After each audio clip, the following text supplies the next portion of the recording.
अस्सलाम वालेकुम सलाम न्यूज़ से गड्ढा आया हमारे मेज़बान इमरान सर किया जेको मुझे टॉपिक आयो मौलाना ताज महमूद अमरोटी जी ज़िंदगी जे हवाले सां आहे सो दोस्तनि खे गुज़ारिश कंदुसि त उहे सनन मुंहिंजे यूट्यूब चैनल सिंध सलामत के सब्सक्राइब कंदा।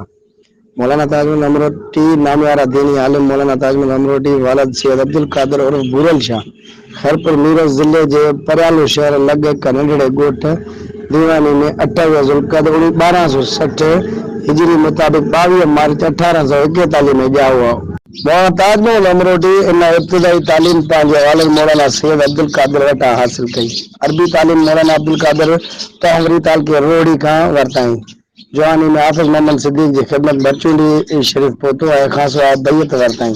मौलाना ताज महमूद अमरोटी हाफिज़ मोहम्मद सिद्दीक भरचूंडी शरीफ वारनि जी हिदायत ते अबाणे ॻोठ दीवानी खे छॾे गढ़ी यासीन ज़िला शिकारपुर जे ॻोठ अमरोट में सिकनत अख्तियार कई। हिन बुज़ुर्ग अमरोट में अची उते मौजूदा बिदतूं ख़त्म कराई। मौलाना अमरोटी वॾो मुतवक्किल ऐं फना फिल्लाह बुज़ुर्ग हो। कॾहिं कॾहिं ॿ वक़्त फाका बि कढंदो हो। संदसि खानका सिफा में नामूने रूहानी फैज़ जे ॻोल्हण लाइ तमामु दारुल उलूम में हुई। रूहानी सैयद पेशवा मौलाना ताज महमूद जी शादी संदसि चाचे सैयद मेहर अली शाह जी नियाणी सां थी खेसि हसन शाह नाले पुट बि ॼाओ जेको 11 वरनि जी ॼमार में वफ़ात करे वियो। 2 शादियूं ॿियूं बि कयईं पर उन्हनि मां बि खेसि औलाद कोन थी। मौलाना साहब खे पंहिंजे पुट हसन शाह सां प्यार हो जंहिं सबबि पंहिंजो तख़लुस हुस्न अख्तियार कयईं। सॼी ज़िंदगी इस्लामी तबलीग ऐं अवामी फलाह जे कमनि में हिस्सो वरितो। मौलाना साहब दीनी दर्स तदरीसी सां गॾु सियासी मैदान में बि ख़िदमतूं सरअंजाम ॾिनियूं। ख़ासि तरह ख़िलाफ़त तहरीक हिजरत तहरीक तुर्क मौलाना तहरीक रेशमी रुमाल तहरीक में हिस्सो वरिताई। पाण अमरोट में दारुल उलूम क़ाइमु कयईं जंहिं में मौलाना उबैदुल्लाह सिंधी पिणु 7 सालनि ताईं दर्स ॾिनो हो। मदरसे मां मौलाना हालेजी हमादुल्लाह हालेजवी ऐं मौलाना अहमद अली लाहौरी जहिड़ा आलिम पैदा थिया। शेखुल हिंद मौलाना महमूदुल हसन पिणु अमरोट शरीफ़ ईंदो रहंदो हो। मौलाना ताज महमूद अमरोट शरीफ़ ईंदो रहंदो हो ऐं मौलाना ताज महमूद अमरोट में दीनी अदब जी इशाअत लाइ हिकु प्रिंटिंग प्रेस महमूदुल मोहताल क़ाइमु करे माहवार सिंधी रिसालो हिदायतुल ख़वान शाया कयो। मौलाना अमरोट अंग्रेज़ जो सख़्तु मुख़ालिफ़ हो। कंहिं बि अंग्रेज़ जे मुंहुं ॾिसणु पसंदि न कंदो। मौलाना ताज महमूद अमरोट सिंध ॿोली जो क़ादिरुल कलाम शाइर बि हो। सिंधी ॿोली में क़ुरान मजीद जो तर्जुमो ऐं तफ़सीर संदसि अहम यादगार ऐं तसनीफ़ आहे। सिंधी में संदसि मुनज़्ज़म रिसालो प्रीतनामा ऐं सूरत यासीन जो मुनज़्ज़म तर्जुमो पिणु घणा मक़बूल आहिनि। संदसि मोहींदड़ शख़्सियत ऐं हुस्न अख़लाक़ हिंदू तोड़े मुस्लमान नंढे तोड़े वॾी ॿार तोड़े ॿुढे हर फ़र्द खे पाण ॾांहुं छिकियो ऐं केतिरे गैर मुस्लमान खे इस्लाम जे दायरे में आंदो। मौलाना साहब जुमे जी नमाज़ शहर जे जामा मस्जिद में वेंदो। घटियुनि में हिंदू मर्द औरतूं ॿार दुआ या पाणी पढ़ण लाइ थांव खयूं संदसि इंतज़ार में बीठा हूंदा हुआ। उन वक़्तु सिंध में शिदी प्रचार बि ज़ोर शोर सां जारी हो। कन मुतसब हिंदू मौलाना अमरोटी ख़िलाफ़ शोर मचायो ऐं मथां केस बि कया जेके सालनि जा साल हलंदा रहिया। 1922 में अंग्रेज़ सरकार बैराज जे वाहन जी खोटाई शुरू कई तॾहिं खेसि इतलाह मिलियो त वाहन खोटाइण जी रिथ मुकमल थी रही आहे।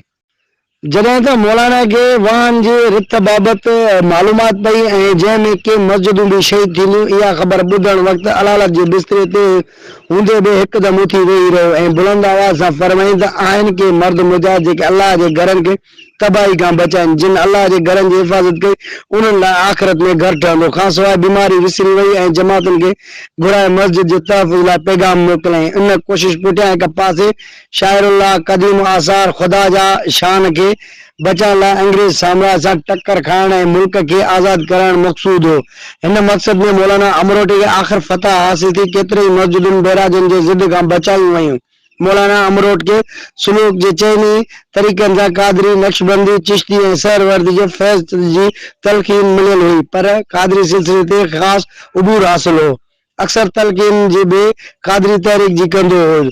चवनि था त अंग्रेज़ मौलाना ताज महमूद अमरोटी खे ॻुझी तरह ज़हर ॾियारो हो जंहिं जो असर खां कमज़ोर थी पाण 5 नवंबर 1959 ते हज़रत ताज महमूद अमरोटी संदसि पंहिंजो मदरसो क़ाइमु कयो। दारुल उलूम कासमिया नाले मशहूरु तारीख़ी मदरसो आहे जंहिंजो बानी मौलाना ताज महमूद अमरोटी हो।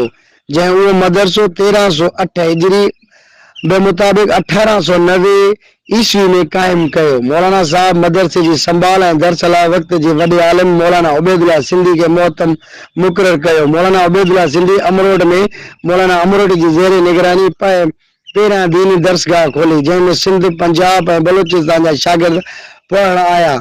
इन मदरसे जो नालो दारुल उलूम कासमिया रखियो वियो। सेप्टेंबर 1923 में इन खां पोइ मौलवी अब्दुल सुमरो मिर्जापुरी, मौलवी यार मोहम्मद सुमरे मिर्जापुरी, मौलाना अब्दुल अजीज थरछाणी जिलो थर, मौलाना अहमद अली लाहौरी, मौलाना खुश मोहम्मद मीरो खान जिलो लाड़काणो वग़ैरह जे नालनि इन मदरसे जे शागिर्दनि में क़ाबिल ज़िक्र आहिनि, जेके पंहिंजे वक़्त जा फयाज़ ऐं जियद आलिम बि थी गुज़रिया आहिनि।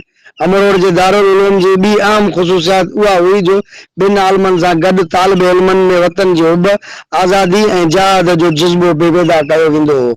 इन मदरसे में फारगुल तहसील आलमनि सिंधी तोड़े सिंध खां ॿाहिरि दीनी ऐं क़ौमी इस्लाह लाइ नुमाया कमु कयो। मौलाना अमरोटी जे शागिर्दनि ऐं मुरीदनि में वलीउल्लाह जे तालीम एॾो असरु कयो जो सिंध मां बिदत ऐं बद इक़्तिदादी जी पाड़ पटिजी वई। दुआ कयो जंहिं दोस्त ही तहरीर लिखी आहे, अल्लाह उनखे ॿिन्ही जहाननि जूं कामयाबियूं इज़तूं फरमाए, ऐं जेको ही वीडियो ॾिसे पियो अल्लाह पाक उन्हनि खे बि कामयाब ऐं ॿिन्ही जहाननि में बख़्शिश फरमाए। हाणे ॾींदा पंहिंजे मेज़बान इमरान सरकी खे इजाज़त। अल्लाह निगहबान, सिंध सलामत, साथ सलामत।